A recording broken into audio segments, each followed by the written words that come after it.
कुछ देश cross border terrorism को अपनी नीतियों के इंस्ट्रूमेंट के रूप में इस्तेमाल करते हैं, आतंकवादियों को पनाह देते हैं। एससीओ को ऐसे देशों की आलोचना में कोई संकोच नहीं करना चाहिए।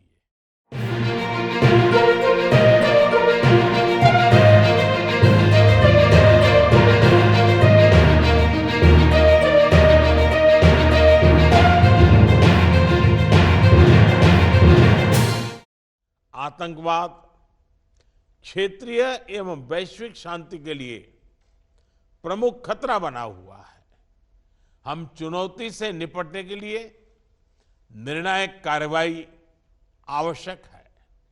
आतंकवाद चाहे किसी भी रूप में हो, किसी भी अभिव्यक्ति में हो, हमें इसके विरुद्ध मिलकर लड़ाई करनी होगी। कुछ देश क्रॉस बॉर्डर टेररिज्म को अपनी नीतियों के इंस्ट्रूमेंट के रूप में इस्तेमाल करते हैं, आतंकवादियों को पनाह देते हैं।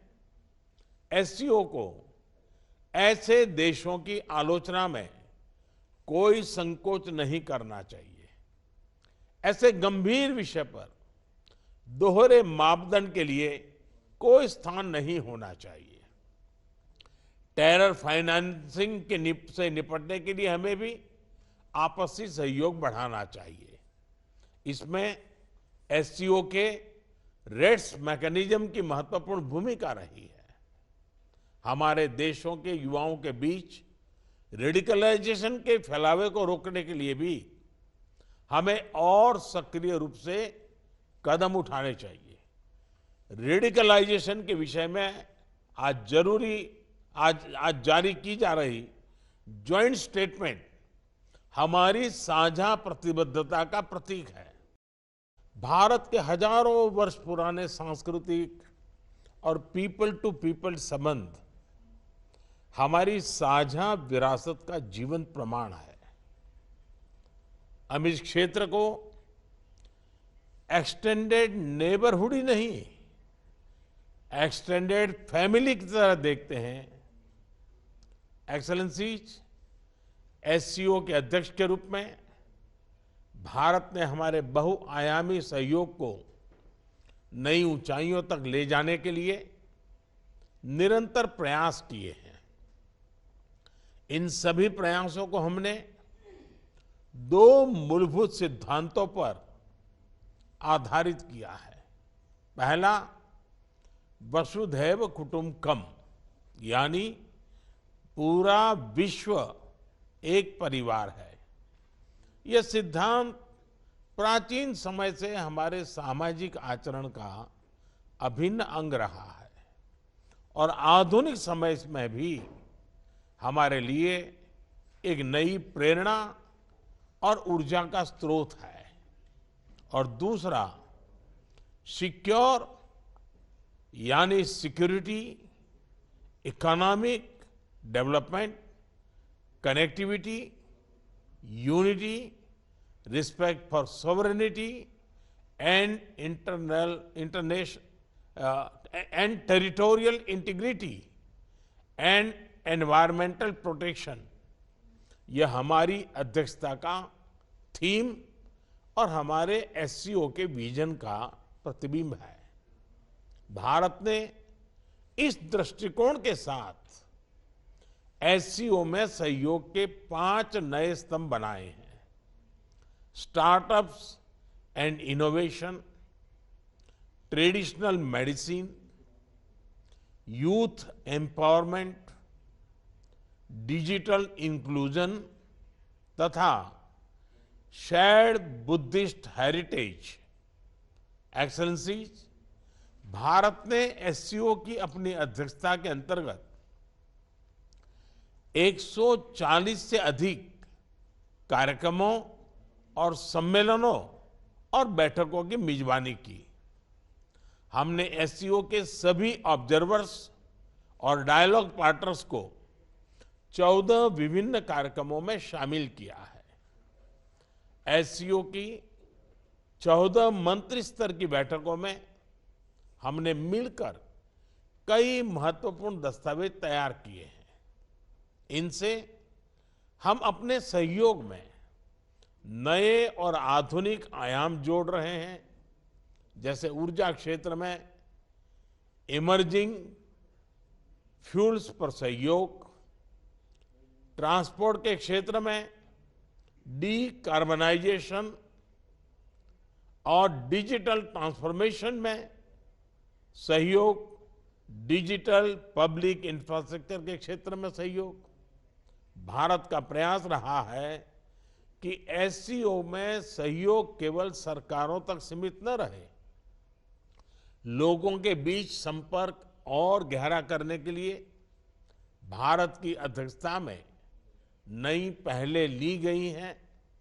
पहली बार SCO millet food festival, film festival, SCO Surajkund craft mela, think tank conference, international conference on shared Buddhist heritage का आयोजन किया गया। एससीओ की पहली पर्यटन एवं सांस्कृतिक राजधानी इटर्नल सिटी वाराणसी अलग अलग कार्यक्रमों के लिए आकर्षण का केंद्र बनी। एससीओ देशों के युवाओं की ऊर्जा और प्रतिभा को सार्थक करने के लिए हमने young scientist conclave, young authors conclave, young resident scholars programme, startup forum, youth council जैसे नए फोरम्स का आयोजन किया। एक्सेलेंसीज, वर्तमान समय में वैश्विक स्थिति एक महत्वपूर्ण पड़ाव पर है। विवादों, तनावों और महामारी से घिरे विश्व में फूड, फ्यूल और फर्टिलाइजर क्राइसिस सभी देशों के लिए एक बड़ी चुनौती है। हमें मिलकर यह विचार करना चाहिए कि क्या हम एक संगठन के रूप में हमारे लोगों की अपेक्षाओं और आकांक्षाओं को पूरा करने में समर्थ है। क्या हम आधुनिक चुनौतियों का सामना करने में सक्षम हैं? क्या एससीओ एक ऐसा संगठन बन रहा है जो भविष्य के लिए पूरी तरह से तैयार हो? इस विषय में भारत एससीओ में सुधार और आधुनिकीकरण के प्रस्ताव का समर्थन करता है। एससीओ के अंतर्गत भाषा संबंधी बाधाओं को हटाने के लिए हमें भारत के AI based language platform Bhashini को सभी के साथ साझा करने में खुशी होगी। यह digital technology for inclusive growth का एक उदाहरण बन सकता है। यूएन सहित अन्य वैश्विक संस्थानों में भी सुधार के लिए एससीओ एक महत्वपूर्ण आवाज बन सकता है। मुझे खुशी है कि आज ईरान एससीओ परिवार में एक नए सदस्य के रूप में जुड़ने जा रहा है। इसके लिए मैं राष्ट्रपति राइसी और ईरान के लोगों को बहुत बहुत शुभकामनाएं देता हूं। साथ ही हम बेलारूस की एससीओ सदस्यता के लिए मेमोरेंडम ऑफ ऑब्लिगेशन पर हस्ताक्षर करने का स्वागत करते हैं। आज एससीओ से जुड़ने में अन्य देशों की रुचि इस ऑर्गेनाइजेशन के महत्व का प्रमाण है।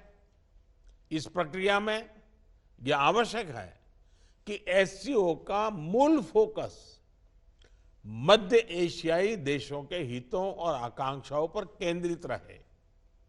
एक्सेलेंसी, आतंकवाद क्षेत्रीय एवं वैश्विक शांति के लिए प्रमुख खतरा बना हुआ है।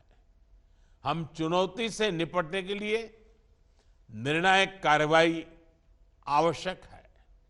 आतंकवाद चाहे किसी भी रूप में हो, किसी भी अभिव्यक्ति में हो, हमें इसके विरुद्ध मिलकर लड़ाई करनी होगी। कुछ देश क्रॉस बॉर्डर टेररिज्म को अपनी नीतियों के इंस्ट्रूमेंट के रूप में इस्तेमाल करते हैं, आतंकवादियों को पनाह देते हैं। एससीओ को ऐसे देशों की आलोचना में कोई संकोच नहीं करना चाहिए। ऐसे गंभीर विषय पर दोहरे मापदंड के लिए कोई स्थान नहीं होना चाहिए। टेरर फाइनेंसिंग से निपटने के लिए हमें भी आपसी सहयोग बढ़ाना चाहिए। इसमें एससीओ के रेड्स मैकेनिज्म की महत्वपूर्ण भूमिका रही है। हमारे देशों के युवाओं के बीच रेडिकलाइजेशन के फैलावे को रोकने के लिए भी हमें और सक्रिय रूप से कदम उठाने चाहिए। रेडिकलाइजेशन के विषय में आज जारी की जा रही ज्वाइंट स्टेटमेंट हमारी साझा प्रतिबद्धता का प्रतीक है। एक्सेलेंसी, अफगानिस्तान की स्थिति का हम सभी की सुरक्षा पर सीधा प्रभाव पड़ा है। अफगानिस्तान को लेकर भारत की चिंताएं और अपेक्षाएं एससीओ के अधिकांश देशों के समान है। हमें अफगानिस्तान के लोगों के कल्याण के लिए मिलकर प्रयास करने होंगे। अफगान नागरिकों को मानवीय सहायता, एक समावेशी सरकार का गठन, आतंकवाद और ड्रग तस्करी के विरुद्ध लड़ाई तथा महिलाओं, बच्चों और अल्पसंख्यकों के अधिकारों को सुनिश्चित करना हमारी साझा प्राथमिकताएं हैं। भारत और अफगानिस्तान के लोगों के बीच सदियों पुराने मैत्रीपूर्ण संबंध रहे हैं। पिछले 2 दशकों में हमने अफगानिस्तान के आर्थिक और सामाजिक विकास के लिए योगदान दिया है। 2021 के घटनाक्रम के बाद भी हम मानवीय सहायता भेजते रहे हैं। यह आवश्यक है कि अफगानिस्तान की भूमि पड़ोसी देशों में अस्थिरता फैलाने या एक्सट्रीमिस्ट विचारधाराओं को प्रोत्साहित करने के लिए उपयोग न की जाए। एक्सेलेंसी, किसी भी क्षेत्र की प्रगति के लिए मजबूत कनेक्टिविटी का होना बहुत ही आवश्यक है। बेहतर कनेक्टिविटी आपसी व्यापार ही नहीं, आपसी विश्वास भी बढ़ाती है। किंतु इन प्रयासों में एससीओ चार्टर के मूल सिद्धांतों, विशेष रूप से सदस्य देशों की संप्रभुता और क्षेत्रीय अखंडता का सम्मान करना बहुत ही आवश्यक है। ईरान की एससीओ सदस्यता के बाद हम चाबहार पोर्ट के बेहतर उपयोग के लिए काम कर सकते हैं।